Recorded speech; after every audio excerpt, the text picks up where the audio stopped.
Итак, теперь мы готовы начать работу с нашим проектом. Это будет личная библиотека или кабинет с кожаными креслами, столом, книжными полками, множеством книг-светильников и прочими небольшими предметами, которые должны заполнить остальную часть этой комнаты.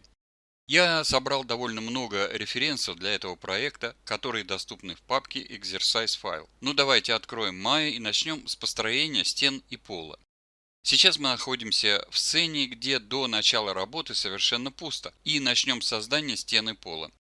Все начинается с простого базового куба. Итак, я собираюсь создать куб из полимоделин, перехожу на вид спереди и перемещаю манипулятор на низ куба.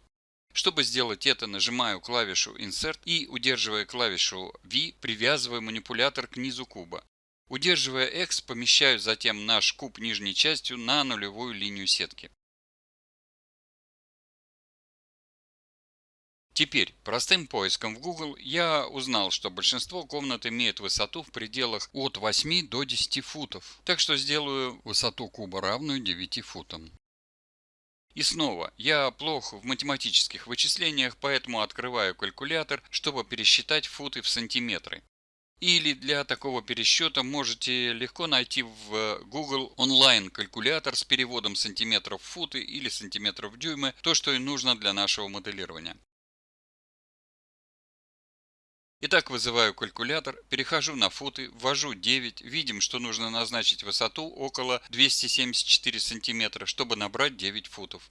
Теперь, поскольку мы переместили манипулятор этого конкретного куба на самый его низ, то можем просто перейти к его параметру Scale Y и ввести 274, что и даст нам куб высотой 9 футов. Зумируем камеру на уменьшение вида спереди, чтобы увидеть его на всю высоту. Теперь, эта конкретная комната должна иметь некий средний размер в ширину, пусть это будет что-то около 10 футов. Итак, я собираюсь войти в калькулятор и посмотреть, что такое 10 футов в сантиметрах. Ввожу в области футов 10 и видим, что это около 304 сантиметра. Так что возвращаюсь сюда, выбираю куб и в параметре Scale X ввожу 304. А для показа глубины комнаты просто удалю одну из стен здесь через минуту и собираюсь просто поместить ее на расстоянии тех же 10 футов, так что снова это равно 304. Перейдем к перспективной проекции. Отодвинем камеру назад и видим теперь всю нашу комнату. Для этого проекта мне не нужна передняя стенка, так что выбираю ее поверхность и нажимаю Delete. Самая большая проблема, которую имеем сейчас, заключается в том, что стены не двусторонней формы. Так что сейчас их поверхности, обращенные внутрь, на самом деле останутся невидимы, и мы должны будем принять это во внимание. Так что я собираюсь выбрать объект в режиме Object Mode, перейти к Mesh Display и применить реверс, перевертывание направления нормали, так что теперь у нас есть видимые стены и потолок, но нам нужно создать какой-то пол. На самом деле просто плоскости будет недостаточно, чтобы дать то, что нам нужно для этой конкретной комнаты. Поэтому я собираюсь создать паркетный пол. Начну как с комнаты, с помещения примитива куба. Перейдем на вид спереди, нажимаю клавишу F, чтобы зумировать на увеличение вида на этот конкретный выбор.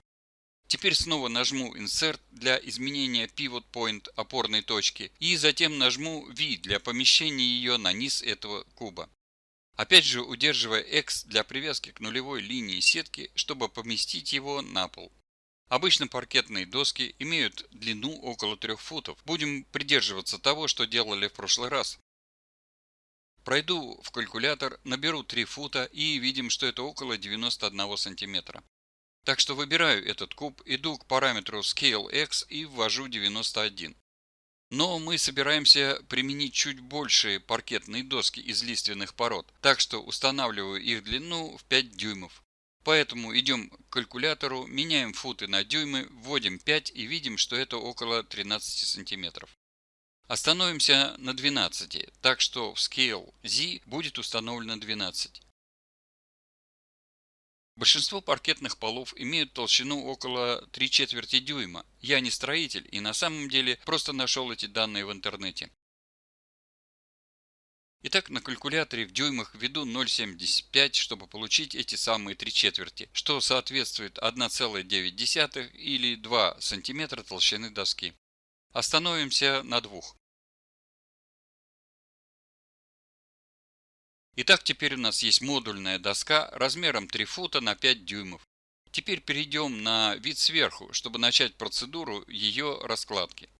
Нажму 4 на клавиатуре, чтобы перейти в контурный режим показа, затем создам резервную копию и начну с перемещения этой одной доски сюда, в задний угол. Просто стараюсь поместить ее довольно близко к стене. Это не обязательно должно быть идеально точным. Такие небольшие промежутки здесь на самом деле заставят пол выглядеть лучше в конечном результате. Снова нажму F, чтобы зумировать вид на увеличение. Теперь я собираюсь сделать скосы на этих боковых ребрах доски. Для этого кликаю правой кнопкой мышки, чтобы выбирать ребра, и выбираю ребра только по длине.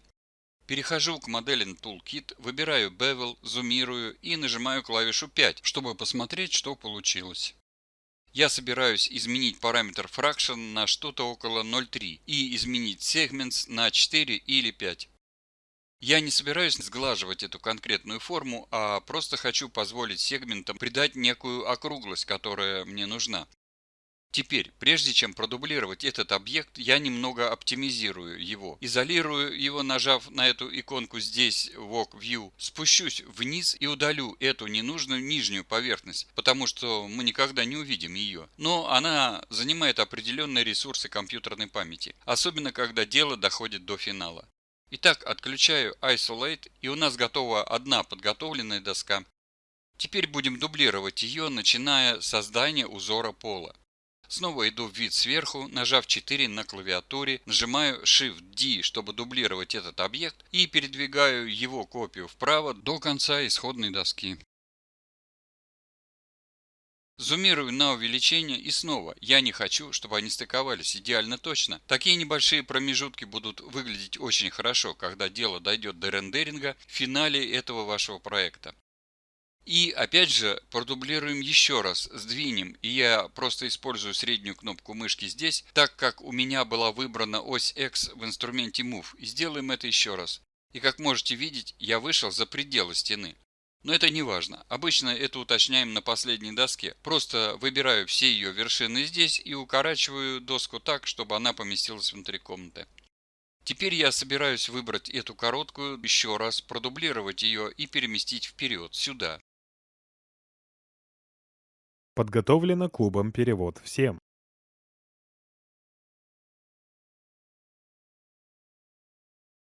И затем перемещаю ее на другой край комнаты, что поможет начать создавать некий узор из паркетных досок. Теперь возьмем эти три другие доски, продублируем их и выставим таким образом.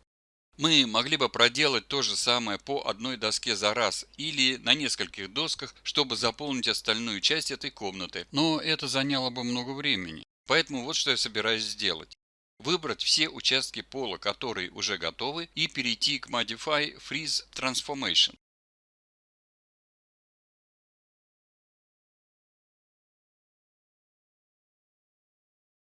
Теперь можно сделать еще один дубликат всех этих объектов вместе, получить их значение позиционирования и возможность дублирования с помощью Transform.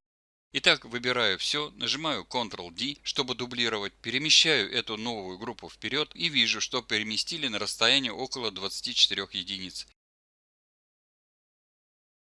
Я на самом деле собираюсь просто скопировать эти значения через Ctrl-C.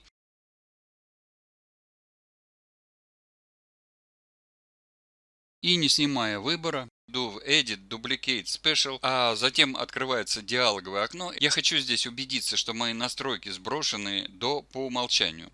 Это окно позволяет назначить не только дублирование со сдвигом, вращением или масштабированием, но и то, сколько копий хотим получить.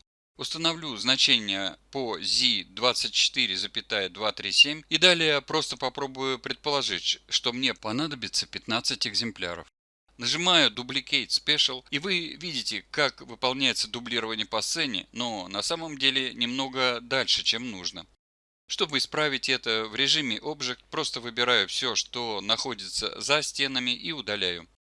Итак, теперь можно сохранить резервную копию проекта, и можем в режиме Shaded View увидеть, как это выглядит в пределах нашей комнаты в полном объеме. У нас есть стены, которые на самом деле не должны быть чем-то более подробным, чем это. Мы собираемся поставить книжный шкаф вдоль всей этой задней стены и начнем заполнять комнату разными безделушками, книгами и светильниками. Поставим также кожаные кресла и стол в следующих нескольких главах. Последнее, что я собираюсь сделать, это перейти в меню «Файл», «Сохранить сцену», для чего в моем проекте в файле упражнений перейду к активам и назову этот файл Room Geo. Теперь нам нужно заполнить эту комнату, и для этого понадобится каждая отдельная модель в отдельном файле, который затем сможем импортировать в общий крупный проект в самом конце. Нажму Save As. Итак, как можете видеть, мы учитывали физические аспекты, определяя пространство проекта. Используя единицы реального мира, мы на самом деле смогли очень легко получить сомасштабность стен и пола друг к другу. Мы также познакомились с функцией Duplicate Special, чтобы быстро создать модель лиственного пола на основе его шаблонных участков.